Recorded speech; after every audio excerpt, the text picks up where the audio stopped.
안녕하세요. 화상관제인 홍익표 변호사입니다. 이제 도산 판례 100선, 개인 파산이나 개인 회생은 이제 다 한 것 같습니다. 오늘부터는 법인 파산과 관련된 주요 쟁점에 대해서 한번 도움이 될 만한 걸 한번 찍어서 한번 보겠습니다. 도산 채권의 확정 절차. 도산 채권의 확정 절차는 뭐 개인 파산이든 법인 파산이든 파산은 결국은 아니면 뭐 회생 뭐 비슷합니다. 개인 회생도 마찬가지고. 그래서 도산 채권의 확정 절차는 그 모든 이해관계, 뭐 채권자, 채무자 같이 알아볼 필요가 있습니다. 양민호 판사님, 지금 인천지방법원 부장판사인데, 여기 서울중앙지방법원 파산부 시절 2014년도에 저하고 같이 했습니다. 그 당시에 4단독 그 기획판사, 공보관이셨고, 지금 인천에 계시군요. 보겠습니다. 사안의 개요. 감리회사인 A는 신택회사인 X를 상대로 감리비 지급 청구 소송을 제기하여 감리비 청구액 3억 원 이하 감리비 중 1억 9,500만 원 및 이에 대한 98년 5월 17일부터 완제일까지 지연손해금을 지급하라는 취지의 일부 승소 판결을 받았습니다. 1심에서. 그 후 항소심 계속 중 2002년 12월 30일 X 신탁회사가 파산 선고를 받자 A는 이 사건 감리비 및 이에 대한 98년 5월 17일부터 파산 채권 신고일인 2003년 1월 29일까지 지연손해금을 파산 채권으로 신고하였습니다. 그래서 파산자 X의 파산관제인은 채권 조사기일에 위 채권 전부에 관하여 이의를 제기하였습니다. A는 항소심에서 파산자 X의 소송 수개인인 파산관제인 상대로 선택적으로 이 사건 감리비 및 이에 대한 98년 5월 17일부터 완제일까지 지연손해금을 파산채권으로 확정해달라는 취지의 청구를 추가하였습니다. 항소심은 제1심에서 인정한 1억 9,500만 원의 감리비와 이에 대한 98년 5월 17일부터 완제일까지 지연손해금을 파산채권으로 확정한다의 취지의 판결을 선고하였습니다. 이에 X가 상고했는데 파기 재판됐습니다. 이게 이제 문제가 뭐냐면 여기서 항소심에서 인용한 감리비가 지연손해금 중 채권 신고가 되지 않는 게 있었습니다. 채권 신고가 되지 않는 건 뭐냐면 2003년 그렇죠. 1월 이후의 거는 채권 신고 안 됐죠. 그죠? 그거는 어떻게 됩니까? 이제 파산 채권으로 인정할 수 없다는 얘기죠. 판결 요지는 파산 채권은 옛날에 이제 구파산법은 채권표라 그랬는데 지금 채권자표죠.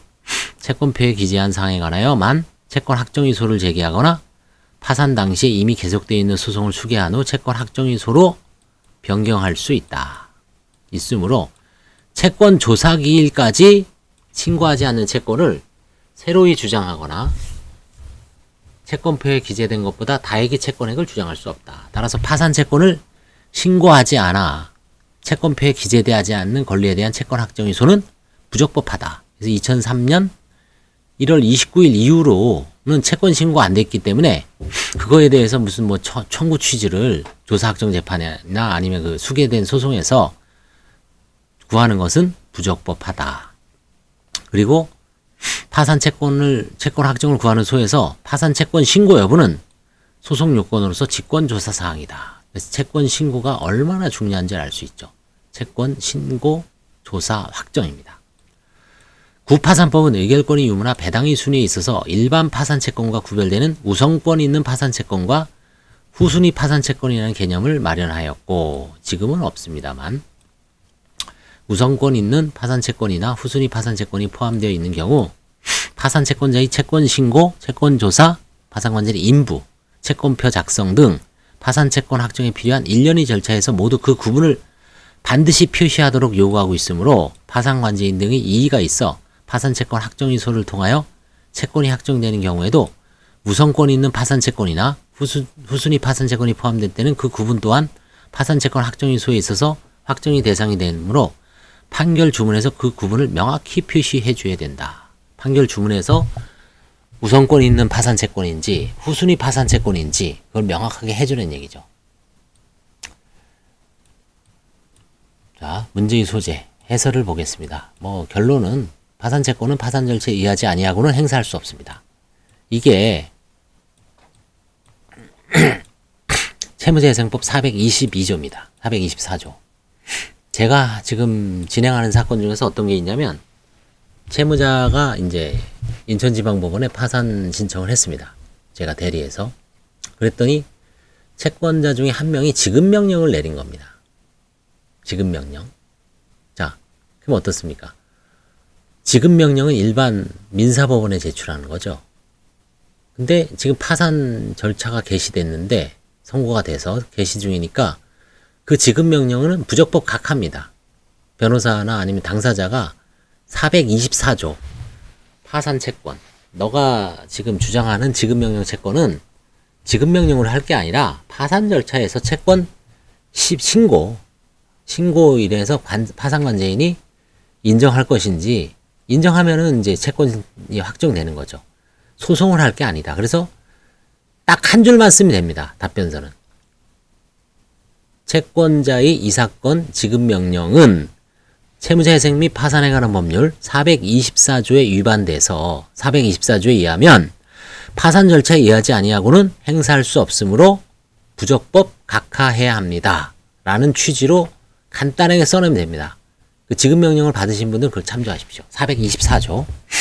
그래서 파산 채권은 파산 절차에 의하지 아니하고는 행사할 수 없으므로 파산 선고가 있는 경우 파산재단에 관한 소송 절차는 어떻게 되겠습니다. 중단됩니다. 관제인이 수기할지 안 할지까지.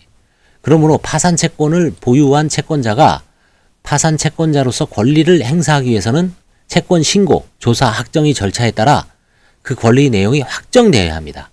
이게 도산법, 뭐 회생에서도 마찬가지고 개인 회생에서도 마찬가지고 파산, 개인 파산, 법인 파산 모두 마찬가지입니다. 도산법에는 특유의 도산 채권의 신고, 조사, 확정의 절차에 따라 그 권리 내용이 확정되어야 합니다. 물론 개인회생에서 이제 채권자 목록 제도가 있죠. 이 신고는 안 하죠. 그렇지만 이제 다른 일반적으로는 신고, 조사, 확정의 절차에 따라 권리 내용이 확정되어야 합니다. 다만 파산 선고 당시 파산 채권에 관한 소송이 계속 중인 경우 채권의 확정을 위해 채권 조사 확정 재판을 신청하는 대신 이와 같이 계속 중인 소송을 수기하여 권리 확장을 구할 수도 있죠. 기존 소송을 이용해서. 그렇다면 채권 조사 확정 재판이나 수기한 소송에 의하여 채권을 확정하는 경우 구체적으로 확정의 대상, 즉 채권 조사 확정 재판이 심판 대상이나 수기한 소송의 소송 대상이 무엇인지 문제가 됩니다. 이게 지금 이론을 공부하고 있는데 파산 채권 조사 확정 재판은 제가 이제 몇 개 그 파일을 만들어 놨습니다. 이제 조만간 아마 한번 이제 실제 소송 경험을 한 거를 파일을 지금 편집해 놨으니까 그거를 이해하는 게, 그걸 한번 보는 게 훨씬 사실 낫습니다. 이 평석도 아직 이론적이게 돼서 대략적인 골자만 알고 계십시오. 이것도 읽어드리는 게, 도산 채권에서 홍 변호사가 이렇게 주절주절 떠드는데, 도산 절차에서는 특유의 채권 조사, 신고, 조사, 시부인, 그 다음에 조사 확정 재판이라는 4단계를 거쳐 확정되는 특유의 제도가 있구나. 개인회생을 제외하고. 개인회생에도 이제 조사 확정 재판이 있죠. 일반 법인회생, 일반회생, 파산, 개인 파산, 법인 파산 마찬가지입니다. 그 정도만 감만 잡아보시면 바랍니다. 파산 선고를 받은 채무자의 재산을 채권자들에게 공정하게 환가 배당하기 위해서는 어떻겠습니까? 그 전제로서 파산 채권의 내용을 확정해야 할 필요가 있죠. 파산 채권의 내용을 확정하기에 상당히 어려운 사건도 있습니다. 어떤 거냐면 금융기관은 부채증명서가 명확하죠. 그리고 본인들이 이제 채권 추심하면서 딱딱 명확하게 전산화가 되어 있어서 별로 어렵지 않습니다. 근데 개인들의 경우에는 돌아버립니다. 개인들은 그냥 현금으로 준 경우도 있고 통장으로 넣어준 경우도 있고 그 다음에 통장으로 넣어주면서 차용증을 쓴 경우가 있고 안 쓴 경우가 있고 그 다음에 중간에 이자 약정이 있는 차용증이 있고 이자 약정은 없는데 또 통장으로 이자인 듯한 돈이 왔다 갔다 하는 경우가 있고, 그야말로 변화무쌍합니다. 그리고 언제 어느 선에서 그거 이자가 계산돼서 어느 정도까지 변제되다가 중간에 중단되는지 그걸 일일이 다 근거가 있어야 됩니다. 상당히 어렵죠. 이 개인 채권자, 특히 뭐 계금 같은 거면 돌아버립니다. 뭐 돌려막기 사채 같은 경우, 뭐 부인되는 경우도 되게 많습니다. 그런데 집단적 포괄적 강제 집행 절차로서의 파산 절차의 특성을 고려하면 파산 채권의 확정을 개개의 소송 절차에 맡겨둘 경우, 그쵸? 지급 명령하는 사람, 소송하는 사람, 그러면 이건 완전히 개판되죠. 시장에서 수많은 사람이 떠드는 거하고 똑같습니다. 시간과 비용이 소요되므로 그런 거 다 스톱하고 오직 한 곳에 파산법원을 통해서 파산관제인, 파산법원, 파산관제인이라는 단일 루트만 마련한 겁니다. 채무재생법은 파산 절차 내에 파산채권 조사 확정 절차를 따로 마련해 두고 있습니다.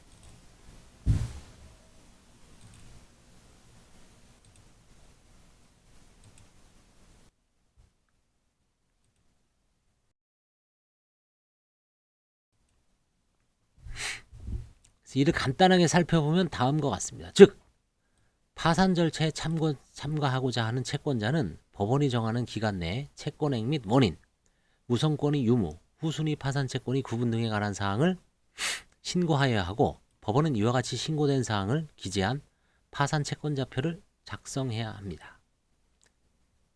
2. 법원은 채권 조사기일을 열어 채권 신고 사항에 관하여 파산관제인이나 다른 채권자의 이의가 있는지 여부를 조사하고 조사 결과를 파산 채권자표에 기재해야 합니다.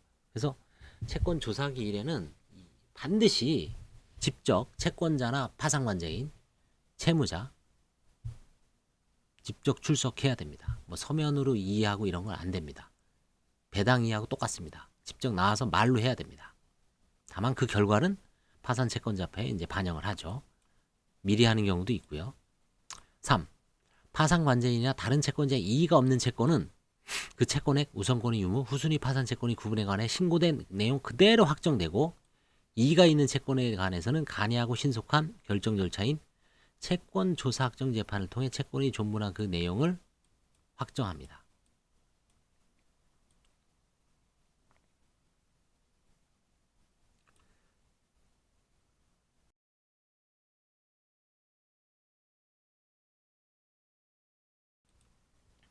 채권 조사 확정 재판은 파산 채권자가 신고한 채권에 대하여 이의가 있는 경우 이 채권의 존부 및 그 내용을 확정하여 파산 절차상의 지위를 결정하는 것이므로 심판 대상은 이 채권의 존부 및 채권액뿐만 아니라 채권 신고 사항으로서 파산 채권자표에 기재되고 채권 조사의 대상이 되는 우선권의 유무, 후순위 채권의 구분과 같은 채권의 속성에 관한 것도 포함됩니다.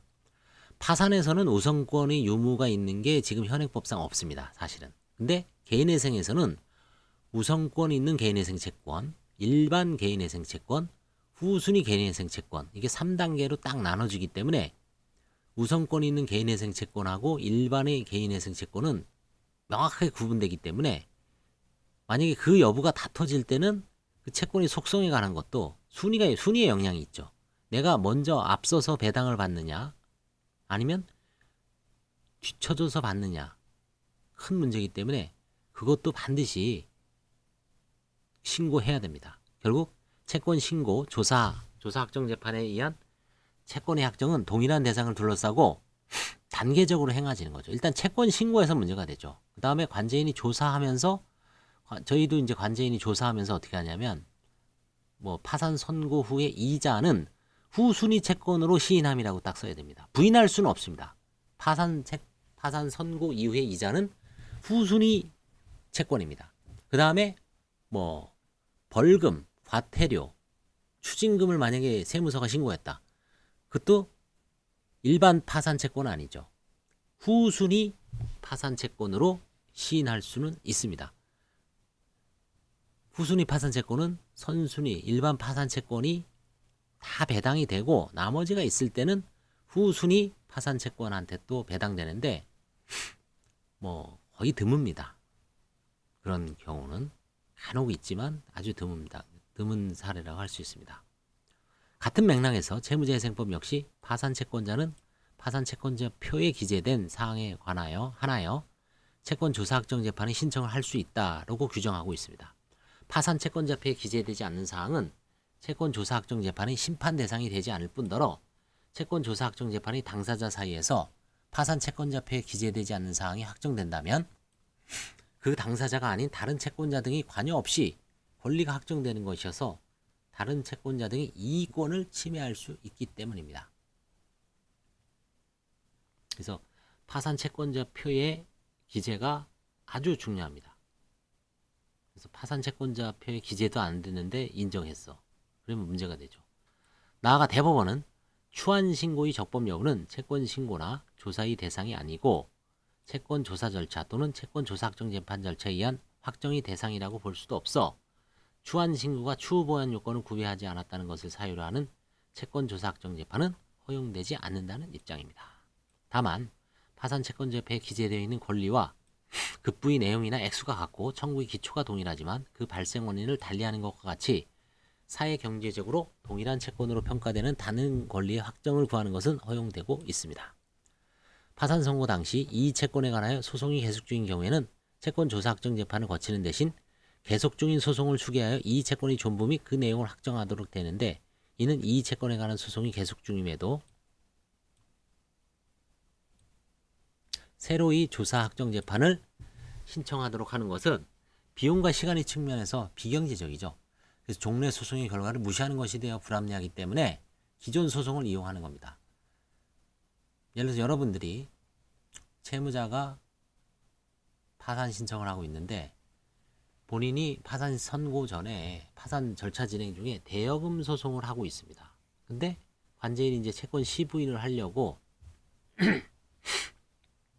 딱 봤더니 채권자는 3천을 주장하는데 채무자는 나는 2,000배는 인정 못하겠다. 1,000만 원은 뭐 어떻게 갚았다든지 아니면 채권의 존부를 이제 인정을 하지 않아요. 그런 경우에 관제인이 그럼 2천만 원만 인정하면은 채권자는 자기는 1,000만 원 손해 보는 거 아니에요. 그럴 때는 기존의 대여금 소송에서 이 사건 원고의 피고에 대한 파산 채권은 2천만 원까지는 이제 인정이 되지만 3천만 원임을 확인한다. 그렇죠? 그런 식으로 해서 이제 재판을 청구 취지를 변경해서 조사 확정 재판으로 민사법원에서 이제 이용하는 겁니다. 기존 소송에서. 새로 파산부에다가 재판을 청구할 필요 없습니다.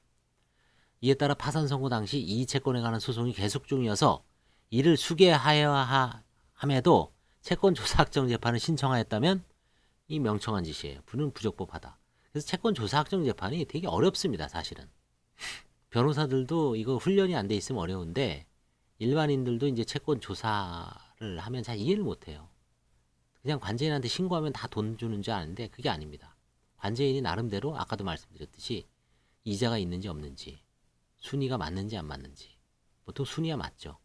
그 다음에 이게 과연 대여로 있어 인정할 만한 것인지 근거가 있는지 차용증은 있는지 판결이 있는지 약수가 뭐 있는지 공정증서는 있는지 그냥 뭐 통장 거래만 쏠락 있는지 또 일부를 갚았는지 이거를 다 따져서 만약에 인정을 못하겠다고 하면 상대방 입장에서 돈 주는 줄 알았는데 그럼 벙찌죠. 그래서 그걸 또 다시 배당 금액도 얼마 안 되는데 변호사를 선임해서 채권 조사 확정 재판을 신청하는 경우는 저는 개인이 하는 경우는 한 번도 못 봤습니다. 얼마 전에 하나저축은행에서 이제 불만이 있어서 대표이사였던 그 연대보증으로 이제 수억을 피해를 보니까 아주 한 2년 동안 물고 늘어지면서 그때 이제 조사 확정 재판 아마 다음 주에 제가 이제 조사 확정 재판에 대해서도 이제 이 유튜브로 올릴 거 실제 케이스를 올릴 겁니다. 거기에 이제 그 케이스가 나오죠.